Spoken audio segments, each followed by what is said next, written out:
19वीं सदी के आखिर में ऑटोमोबाइल पैदा हुआ। इस आविष्कार ने दुनिया बदल दी। जर्मन इंजीनियर कार्ल बेंज को पहली प्रैक्टिकल ऑटोमोबाइल बनाने का श्रेय दिया जाता है। उनकी 3 पहियों वाली बेंज पेटेंट मोटर वैगन 1886 में आई। शुरुआती गाड़ियां महंगी और अनरिलायबल थीं। उन्हें अमीरों के लिए नई चीज समझा जाता था, लेकिन इन्वेंटर्स और एंटरप्रेन्योर्स ने उनकी क्षमता देखी। उन्होंने बेंज के डिजाइन को बेहतर बनाने के लिए खूब मेहनत की। अटलांटिक के पार हेनरी फोर्ड जैसे अमेरिकन इनोवेटर्स भी कार की क्षमता को खोलने के लिए उत्सुक थे। फोर्ड ने आम आदमी के लिए कार्स अफोर्डेबल बनाने पर ध्यान दिया। उन्होंने असेंबली लाइन की शुरुआत की, जो प्रोडक्शन का एक रेवोल्यूशनरी तरीका था। असेंबली लाइन ने प्रोडक्शन टाइम और कॉस्ट को ड्रामेटिकली कम कर दिया। इससे कार्स ज्यादा लोगों तक पहुंच सकी। यहीं से ऑटोमोबाइल का मॉडर्न लाइफ के एक आम हिस्से में बदलना शुरू हुआ। 1908 में आई हेनरी फोर्ड की मॉडल टी असेंबली लाइन के इंपैक्ट को दिखाती है। मॉडल टी सिंपल, स्टर्डी और अफोर्डेबल थी। इसे जल्द ही उस कार के रूप में जाना जाने लगा जिसने अमेरिका को ऑन व्हील्स कर दिया। मैस प्रोडक्शन से मॉडर्न कार इंडस्ट्री का उदय हुआ। बड़े बड़े कारखाने खुले जिनमें हजारों मजदूर काम करते थे। सड़कों पर कार्स आम होती गईं। इससे रोड इंफ्रास्ट्रक्चर और सपोर्टिंग इंडस्ट्रीज का विकास हुआ। कार का इंपैक्ट ट्रांसपोर्टेशन से आगे भी बढ़ा। इसने जॉब्स क्रिएट किए, इकोनॉमिक ग्रोथ को बढ़ावा दिया और अर्बन लैंडस्केप्स को बदल दिया। लोग अब पहले से कहीं ज्यादा दूर और आजादी से ट्रैवल कर सकते थे। ऑटोमोबाइल अब लग्जरी नहीं रही, यह जरूरत बनती जा रही थी। इस बदलाव ने आगे के दशकों में इंडस्ट्री के तेजी से एक्सपेंशन को बढ़ावा दिया। दोनों वर्ल्ड वॉर्स का कार इंडस्ट्री पर गहरा प्रभाव पड़ा।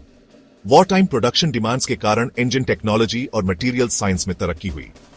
मिलिट्री व्हीकल्स को ड्यूरेबल और रिलायबल होने की जरूरत थी, जिससे इनोवेशन को बढ़ावा मिला। जीप, एक छोटी और versatile 4 wheel drive vehicle, world war 2 से निकली। इसकी रगडनेस और ऑफ रोड कैपेबिलिटीज ने इसे इंस्टेंटली आइकॉनिक बना दिया। जीप की सक्सेस ने उन व्हीकल्स की बढ़ती डिमांड को दिखाया जो अलग अलग टेरेन्स और कंडीशंस में चल सकती थी। वॉर के बाद कार मैन्युफैक्चरर्स ने अपना फोकस कंज्यूमर डिमांड पर शिफ्ट किया।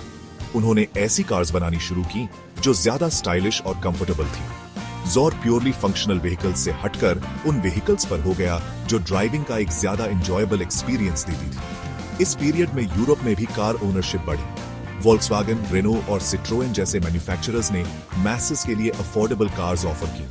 वोल्क्सवैगन बीटल अपने डिस्टिंक्टिव डिजाइन और रिलायबल इंजन के साथ पूरी दुनिया में पॉपुलर हो गई। 1950 और 1960 के दशक को अक्सर मोटरिंग का गोल्डन एज माना जाता है। पोस्ट वॉर प्रॉस्पेरिटी के साथ कार ओनरशिप में तेजी आई। कार डिजाइन इंक्रीजिंगली फ्लैम्बॉयंट और स्टाइलिश होते गए। अमेरिकन कार मैन्युफैक्चरर्स ने लार्ज इंजन्स और बोल्ड डिजाइन्स को अपनाया। टेल फिन्स, क्रोम एक्सेंट्स और पावरफुल V8 इंजन्स ने उस एरा को डिफाइन किया। Chevrolet Bel Air, Ford Thunderbird और कैडिलैक एल्डोराडो जैसी कार्स अमेरिकन ऑप्टिमिज्म और अफ्लुएंस की सिंबल्स बन गई। यूरोप में मैन्युफैक्चरर्स ने smaller, more fuel efficient cars पर फोकस किया। मिनी कूपर अपनी गो कार्ट जैसी हैंडलिंग और स्पेस सेविंग डिजाइन के साथ एक ब्रिटिश आइकॉन बन गई। फिएट 500 ने पोस्ट वॉर इटली में मैसेस के लिए अफोर्डेबल मोबिलिटी ऑफर की। इस एरा में मोटर स्पोर्ट का एंटरटेनमेंट के पॉपुलर फॉर्म के रूप में उदय हुआ।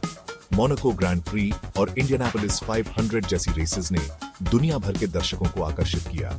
रेसिंग एडवांसमेंट्स इन इंजन टेक्नोलॉजी और एरोडायनामिक्स अक्सर कंज्यूमर व्हीकल्स में भी आते थे। सेक्शन 5, तेल का संकट और उसके बाद एफिशिएंसी का जमाना। 1970 का दशक कार इंडस्ट्री के लिए बड़े बदलाव का दौर लेकर आया। 1973 के तेल संकट के कारण फ्यूल की कमी और प्राइस हाइक्स हुए।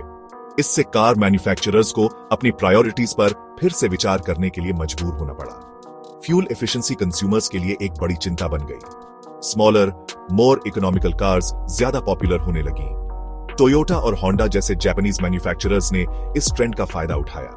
उन्होंने कोरोला और सिविक जैसे फ्यूल एफिशिएंट मॉडल्स इंट्रोड्यूस किए, जिन्हें दुनिया भर में पहचान मिली। तेल संकट ने कार के एनवायरमेंटल इंपैक्ट के बारे में अवेयरनेस भी बढ़ाई। गवर्नमेंट्स ने स्ट्रिक्टर इमिशंस रेगुलेशंस लागू करने शुरू कर दिए। इससे कैटालिटिक कन्वर्टर्स और दूसरी टेक्नोलॉजीज का डेवलपमेंट हुआ, जिनका मकसद हार्मफुल इमिशंस को कम करना था। कार इंडस्ट्री को नए चैलेंजेस का सामना करना पड़ा। उसे चेंजिंग कंज्यूमर डिमांड्स और बढ़ती एनवायरमेंटल कंसर्न्स के हिसाब से अडैप्ट होना पड़ा।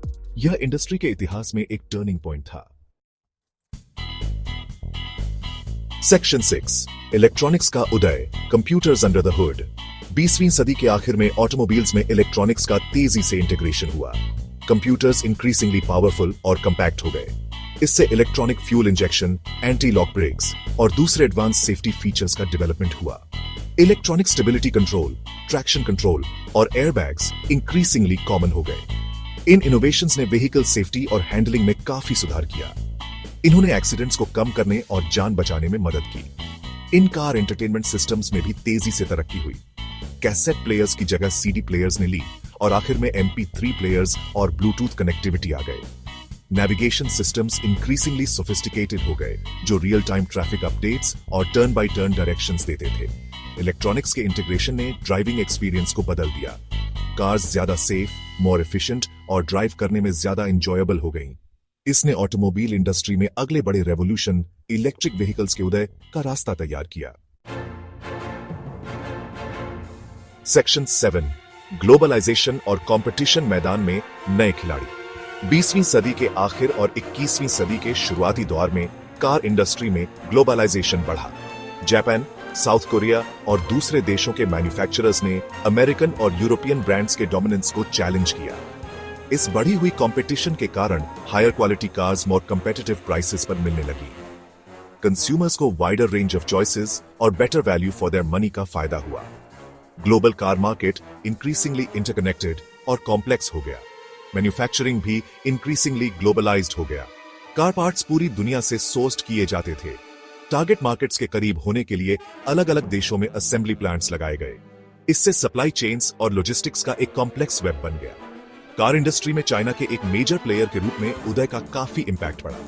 चाइनीज कार मैन्युफैक्चरर्स दूसरे देशों को व्हीकल्स एक्सपोर्ट करने लगे। उन्होंने अफोर्डेबल कार्स ऑफर की जो बजट कॉन्शियस कंज्यूमर्स को पसंद आई। सेक्शन 8 इलेक्ट्रिक रेवोल्यूशन मोबिलिटी का एक नया युग। 21वीं सदी में इलेक्ट्रिक व्हीकल्स या EVs का उदय ट्रेडिशनल पेट्रोल और डीजल कार्स के वायबल ऑल्टरनेटिव के रूप में हुआ।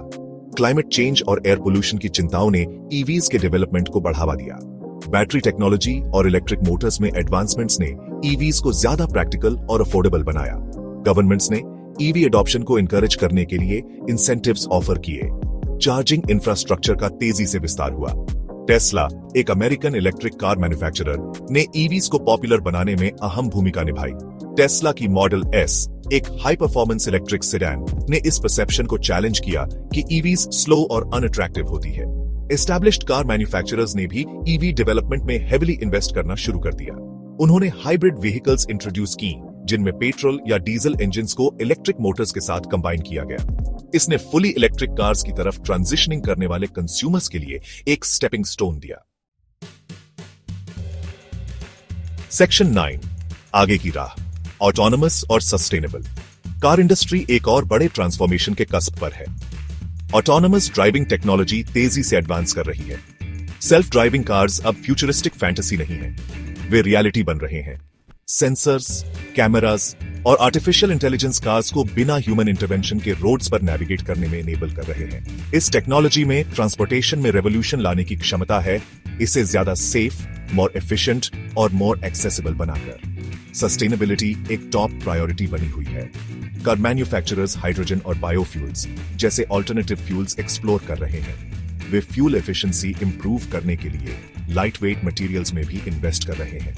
फ्यूचर की कार इलेक्ट्रिक, ऑटोनमस और कनेक्टेड होगी। यह ओन्ड होने के बजाय शेयर्ड होगी, स्मार्टफोन ऐप की तरह ऑन डिमांड समन की जाएगी। कार्ल बेंज की 3 पहियों वाली मोटर वैगन से शुरू हुआ जर्नी अभूतपूर्व गति से इवॉल्व हो रहा है। आगे की राह चैलेंजेस और अपॉर्चुनिटीज से भरी है, जो मोबिलिटी के ऐसे फ्यूचर का वादा करती है जो पहले से कहीं ज्यादा सेफ, क्लीनर और मोर एफिशिएंट होगा।